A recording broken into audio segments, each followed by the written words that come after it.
మనము మరొక 2 రోజుల్లో ఇంకొక సంవత్సరాదిని జరుపుకుంటున్నాం. ఇది తమిళ సంవత్సరాదిగా మనకి ఎక్కువగా తెలుసును. అంటే ఏప్రిల్ 13వ తారీఖున, సాధారణంగా 13, 14 తారీఖుల్లోనే ఏప్రిల్ నెలలో మేష సంక్రమణము ఈ 2 రోజుల్లో ఎప్పుడు జరిగితే అప్పుడు తమిళలకు సంవత్సరాది కింద చెప్తాం. అంటే తమిళ నాట ఈ రోజు వాళ్ళు సంవత్సరం యొక్క ఆరంభముగా స్వీకరిస్తారు. మనకి చాంద్రమానము, సౌరమానము అని చెప్పి 2 మానములు ఉన్నాయి.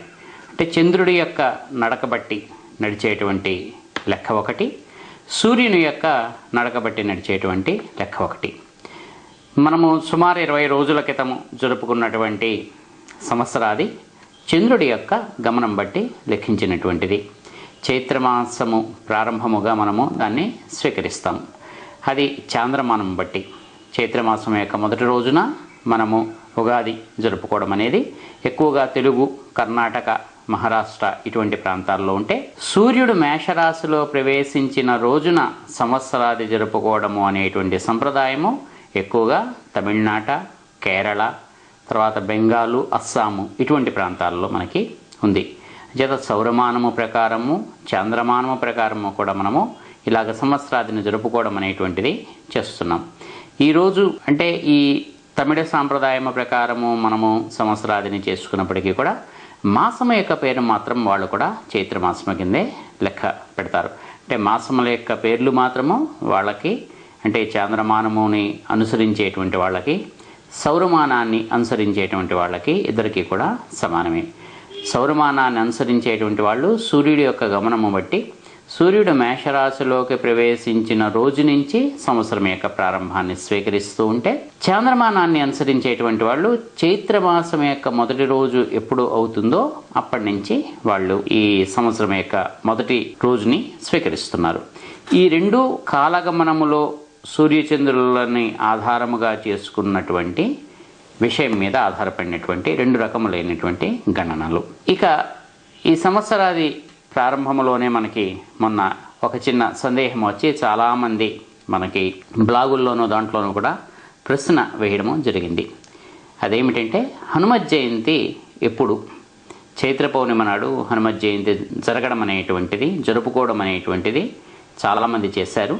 ఆ రోజు హనుమత్ జయంతి శుభాకాంక్షల యొక్క సందేశాలు కూడా అందరూ పంపిస్తూ ఉండగా, మనకి మన యొక్క తెలుగు పంచాంగములలో కానీ, తెలుగు క్యాలెండర్లలో కానీ ఈ హనుమత్ జయంతి మనకి ఈ చైత్ర పౌర్ణిమ నాడు రాసి లేదు.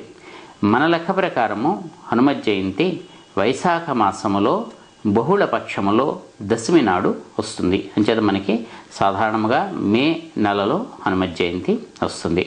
అయితే దేశంలో కొన్ని ప్రాంతములలో వాళ్ళు ఈ చైత్ర మాసంలో పూర్ణిమ రోజున సూర్యోదయం నాడు హనుమంతుడు జన్మించాడు అని చెప్పి ఆ రోజున హనుమత్ జయంతి చేసుకోవడము అనేటువంటి సంప్రదాయము ఉంది. అంచేత దాన్ని అనుసరించినటువంటి వాళ్ళ ప్రకారముగా ఈ చైత్ర మాసపు పూర్ణిమ నాడు జరుపుకున్నారు. అయితే తెలుగుదేశంలో మాత్రము మనము వైశాఖ బహుళ దశమి నాడు మనకి జరుపుకునేటువంటి సంప్రదాయం మనకి ఉంది. ఇంకా కొంతమంది అయితే ఆశ్వీజ మాసంలో జరుపుకోవడం అనేటువంటిది, ఇంకొంతమంది మనకి మార్గశీర్ష మాసంలో జరుపుకోవడం అనేటువంటి సంప్రదాయం కూడా ఉంది. అంటే హనుమంతుడు ఏ రోజున జన్మించాడు అనేటువంటిది పురాణములలో స్పష్టత కొన్ని చోట్ల లేకపోవడం వల్ల, 2-3 రకములుగా చెప్పబడడం వల్ల కూడా మనకి ఈ రకమైనటువంటి సంప్రదాయములలో భేదములు మనకి కనిపిస్తున్నాయి.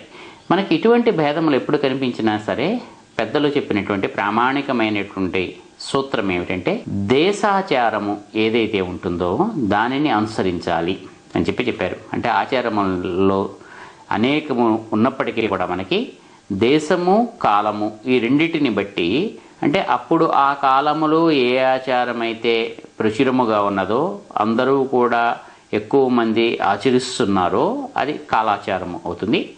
ఆ ప్రాంతములో మనం ఎక్కడైతే నివసిస్తున్నామో, మనం ఎక్కడైతే ఉంటున్నామో ఆ ప్రాంతములో అందరూ కూడా ఏ రకమైనటువంటి ఆచారాన్ని అయితే అనుసరిస్తున్నారో ఆ ఆచారాన్ని మనము అనుసరించడం అనేటువంటిది ఉత్తమము అని చెప్పారు. అంటే మనకి పంచాంగాల్లోనూ వాటిల్లోనూ, మూఢముల్లోనూ వాటిల్లోనూ వివాహము జరపడం కానీ, లేకపోతే మనకి ఈ పుష్కరములు వచ్చినప్పుడు ఈ గోదావరి పుష్కరములకి వాటికి వివాహము జరపడము అనేటువంటి వాటిల్లో కొన్ని ప్రాంతములలో ఇటువంటి సమయంలో వివాహములు జరపవచ్చును అనేటువంటి నియమం ఉంటుంది. కొన్ని చోట్ల వివాహము జరపరాదు అనేటువంటి నియమము ఉంటుంది. అలాంటప్పుడు మనము జరపాలా జరపకూడదా అనేటువంటి సందేహం వస్తే పెద్దలు ఏం చెప్పారంటే దేశాచారాన్ని పాటించమన్నారు.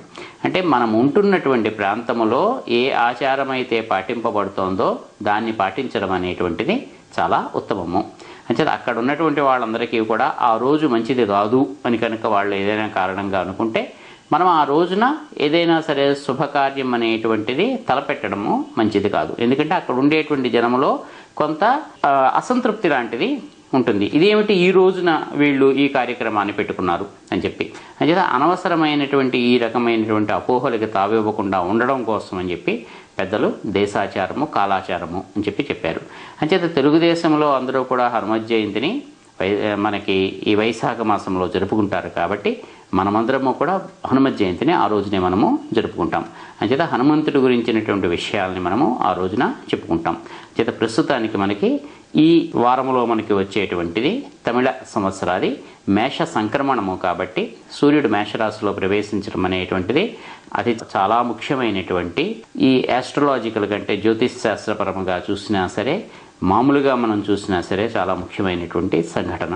అంటే ఆ రోజు నుంచి మళ్ళీ అది ఒకసారి చక్రము ప్రారంభమవుతోంది. అయితే ఇది నిరయన సిద్ధాంతము ప్రకారము ఈ ఏప్రిల్ 13, 14 తారీఖుల్లో ఈ సూర్యుడు మేషరాశిలో ప్రవేశించడం అనేటువంటిది జరుగుతుంది. అదే సాయన సిద్ధాంతం ప్రకారము కనుక మనం చూసుకుంటే మార్చి 20, 21 ఆ ప్రాంతముల్లో జరుగుతుంది. అంటే సాయన సిద్ధాంతమును అనుసరించేటువంటి వాళ్ళకి మేష సంక్రమణము జరిగిపోయి సుమారుగా మనకి ఒక 20 రోజుల పైన అయిపోయింది. అంచేత నిరయనమును అనుసరించేటువంటి వాళ్ళ ప్రకారము మేష సంక్రమణము ఇప్పుడు జరుగుతోంది. కాబట్టి మేష సంక్రమణము ఏ ప్రకారముగా మనము చూసినప్పటికీ కూడా సాయన ప్రకారమైనా సరే నిరయన ప్రకారమైనా సరే సూర్యుడు రాశి మారడం అనేటువంటిది, అందులో ముఖ్యముగా మేషరాశిలోకి తన ఉచ్చరాశిలోకి ప్రవేశించడం అనేటువంటిది రాశుల యొక్క గణనలో మనము మొట్టమొదట రాశిగా మనం చెప్పుకునేటువంటి రాశిలోకి ప్రవేశించడం అనేటువంటిది చాలా ముఖ్యంగా మనము చెప్పుకుంటాం. ఇంకొకటి ఏమిటంటే మేషరాశి మనకి సహస్రారము అనేటువంటి దానిని సూచిస్తుంది. సహస్రారములో సూర్యుడు ఉండడము అంటే సహస్రార పద్మం అనేటువంటిది ఏదైతే ఉందో 1000 రేకుల పద్మముగా మనము దాన్ని అభివర్ణిస్తాము. ఆ పద్మములో సూర్యుడు ఉండడము అనేటువంటిది చాలా చాలా ఉత్తమమైనటువంటి జ్ఞానమునకది సంకేతము. అంచేత సహస్రారములో సూర్యుని యొక్క స్పర్శ వల్ల సహస్రార పద్మము విచ్చుకున్నది, మన శిరస్సున సూర్యుడు నిలిచి ఉన్నాడు ఆ సహస్రార పద్మంలో అనేటువంటిది చాలా గొప్పది. కాబట్టి ఈ మాసమంతా కూడా సూర్యుని యొక్క ఉపాసన మనం చేస్తే, సూర్యుని యొక్క ఆరాధన మనం చేస్తే, సూర్యుని కనుక మనం తలుచుకుంటే చాలా ఉత్తమమైనటువంటిదిగా అందరూ కూడా పెద్దలు చెప్తున్నారు.